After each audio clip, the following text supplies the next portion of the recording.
أشهد أن لا إله إلا الله.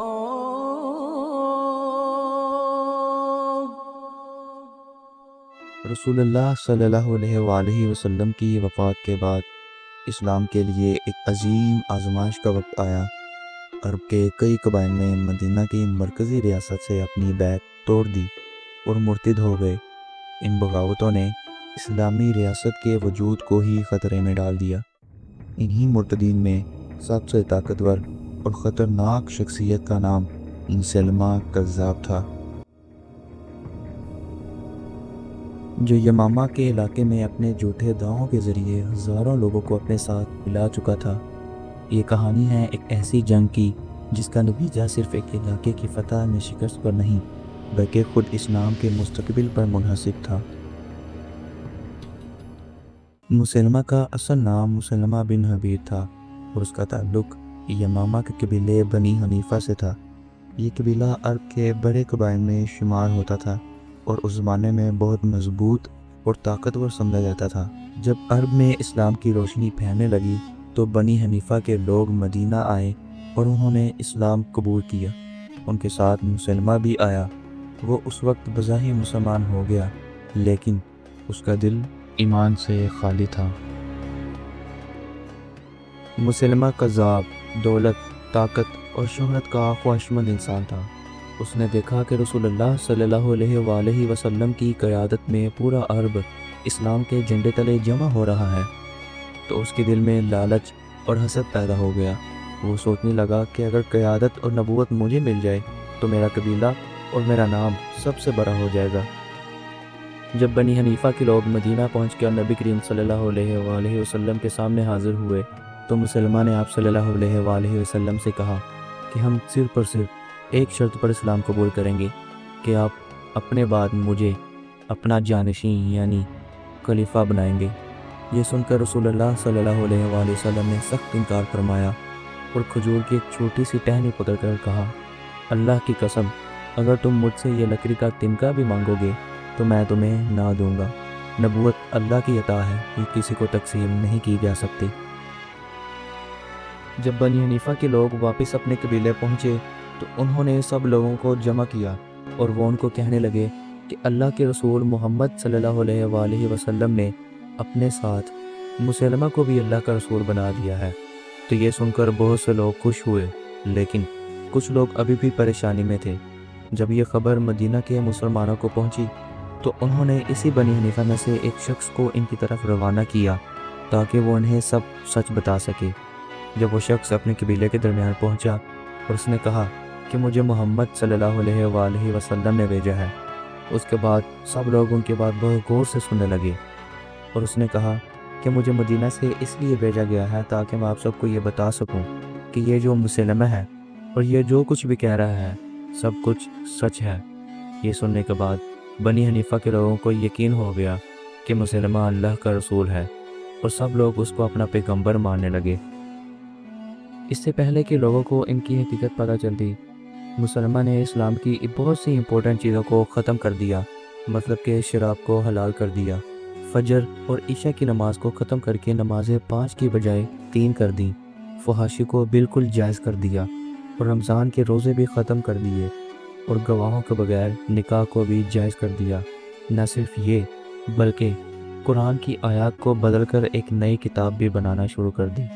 لوگوں نے جب مسلمہ کا آسان ریلیجن دیکھا اور ایک طرف اسلام کے سخت قوانین تو لوگوں نے اسلام کو بالکل چھوڑ دیا اور مسلمہ کے ریلیجن کی طرف جانے لگے اور آہستہ آہستہ مسلمہ کا ریلیجن ہر طرف پھیلنے لگا۔ آپ صلی اللہ علیہ وآلہ وسلم کی زندگی میں مسلمہ کی اتنی جرأت نہیں تھی کہ وہ بغاوت کرے، لیکن آپ صلی اللہ علیہ وآلہ وسلم کی وفات کے بعد مسلمہ نے حضرت ابوبکر صدیق رضی اللہ تعالیٰ عنہ کی خلافت سے بغاوت کا اعلان کر دیا۔ حضرت ابوبکر صدیق رضی اللہ تعالیٰ عنہ نے اس بحران کا ڈٹ کر مقابلہ کرنے کا فیصلہ کیا۔ انہوں نے 11 فوجی دستے تیار کیے جن میں سے ایک دستہ انہوں نے حضرت اکرمہ رضی اللہ تعالیٰ عنہ کی قیادت میں یمامہ بھیجا، لیکن انہیں یہ واضح حکم دیا کہ مسلمہ سے براہ راست جنگ میں مت الجھیں۔ حضرت ابوبکر صدیق رضی اللہ تعالیٰ عنہ کی نیت واضح تھی کہ اکرمہ کی فوج مسلمہ کو یمامہ میں ہی مصروف رکھے گی تاکہ اسلام کے سب سے بڑے جنرل خالد بن ولید دوسرے مرتدین کو شکست دے سکے اور پھر مکمل طاقت کے ساتھ مسلمہ کا صفایا کر سکیں۔ اکرمہ رضی اللہ تعالیٰ عنہ ایک نڈر اور جوشیلی شخصیت کے مالک تھے۔ وہ یمامہ پہنچے اور حضرت ابوبکر صدیق رضی اللہ تعالیٰ عنہ کے حکم کے مطابق کیمپ قائم کیے اور انتظار کرنے لگے، لیکن جب انہیں یہ خبر ملی کہ خالد بن ولید رضی اللہ تعالیٰ عنہ نے طلحہ اسدی اور پھر سلمہ نامی ایک جنگجو عورت کو شکست دے دی ہے تو ان کا صبر جواب دینے لگا۔ انہوں نے مسلمہ کی فوج پر حملہ کر دیا۔ نتیجہ تباہ کن تھا۔ حضرت اکرمہ رضی اللہ تعالیٰ عنہ کی فوج مسلمہ کی عظیم فوج کا مقابلہ نہ کر سکی اور انہیں شکست کا سامنا کرنا پڑا۔ اس کے بعد حضرت ابوبکر صدیق رضی اللہ تعالیٰ عنہ نے ایک اور فوج مسلمہ کی طرف بھیجی اور انہیں بھی سیم حکم دیا کہ مسلمہ کی فوج پر حملہ نہیں کرنا، لیکن اس فوج نے بھی مسلمہ کی فوج پر حملہ کر دیا اور وہ بھی یہ جنگ ہار گئے۔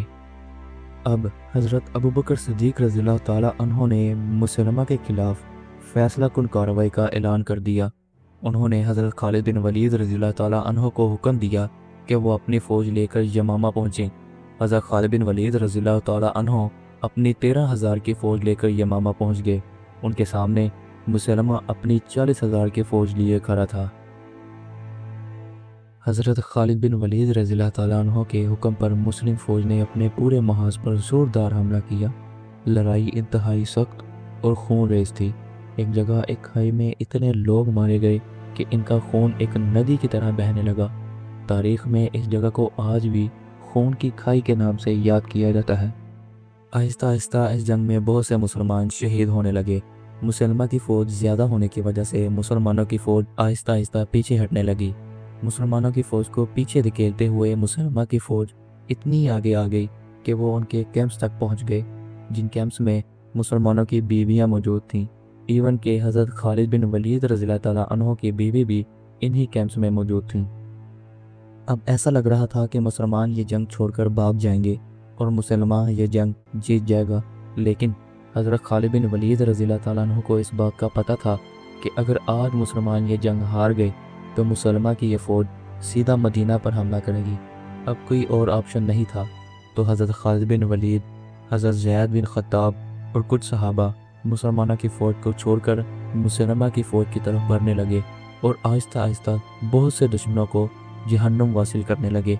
یہ دیکھ کر مسلمانوں کی فوج میں حوصلہ پیدا ہوا تو انہوں نے مسلمہ کی فوج پر اتنا سخت حملہ کیا کہ مسلمہ کی فوج یہ جنگ چھوڑ کر بھاگنے لگی اور بھاگ کر آخر وہ ایک باغ میں پہنچے جو چاروں طرف سے دیواروں سے بند تھا۔ مسلمہ اور اس کی فوج نے دروازے بند کر خود کو محفوظ کر لیا۔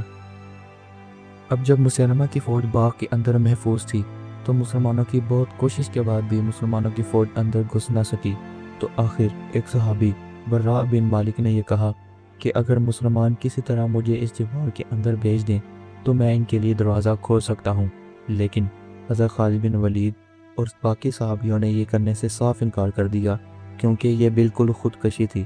لیکن براء بن مالک کے بہت زیادہ اصرار کرنے پر مسلمانوں نے انہیں کسی طرح اندر بھیج دیا اور انہوں نے بہت بہادری سے دروازہ کھول دیا، جس کے بعد مسلمانوں کی فوج نے بہت تیزی سے مسلمہ کی فوج کو جہنم واصل کرنا شروع کر دیا۔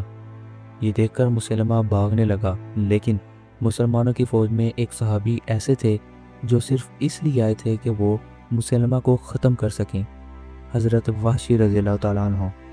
کیونکہ کچھ سال پہلے جنگ احد میں حضرت ابو سفیان رضی اللہ تعالیٰ عنہ کی بیوی ہندہ کے کہنے پر وحشی نے حضرت محمد صلی اللہ علیہ وآلہ وسلم کے چچا حضرت حمزہ رضی اللہ تعالیٰ عنہ کو شہید کر دیا تھا۔ اتنے سخت دکھ کے بعد بھی حضرت محمد صلی اللہ علیہ وآلہ وسلم نے مکہ فتح کرنے کے بعد وحشی رضی اللہ تعالیٰ عنہ کو معاف کر دیا، لیکن انہیں کہا کہ کبھی میرے سامنے مت آنا۔ تو اب وحشی رضی اللہ تعالیٰ عنہ اپنے اوپر لگے اس داغ کو مٹانے کے لیے مسلمانوں کے سب سے بڑے دشمن مسلمہ کو ختم کرنا چاہتے تھے۔ تو جب مسلمانوں کی ساری فوج جنگ میں مصروف تھی تو وحشی رضی اللہ تعالیٰ عنہ سب کو چھوڑ کر صرف مسلمہ کا پیچھے کر رہے تھے۔ تو جب انہوں نے دیکھا کہ مسلمہ جنگ چھوڑ کر بھاگ رہا ہے تو انہوں نے دور سے اپنا نیزہ اٹھایا اور سیدھا مسلمہ کی طرف پھینکا اور اس طرح مسلمہ جنگ میں مارا گیا۔ اس جنگ میں 700 صحابی ایسے شہید ہوئے جو کہ حافظ قرآن بھی تھے۔ یہ دیکھ کر حضرت عمر فاروق رضی اللہ تعالیٰ عنہ بہت پریشان ہوئے اور انہوں نے حضرت ابوبکر صدیق رضی اللہ تعالیٰ عنہ سے درخواست کی کہ قرآن کو ایک کتاب کی شکل میں جمع کر لیا جائے، ورنہ کہیں ایسا نہ ہو کہ یہ علماء کے سینوں کے ساتھ ہی ختم ہو جائے۔ تو اس وقت حضرت ابوبکر صدیق رضی اللہ تعالیٰ عنہ نے قرآن کو ایک کتاب کی شکل میں لکھنے کا حکم دیا۔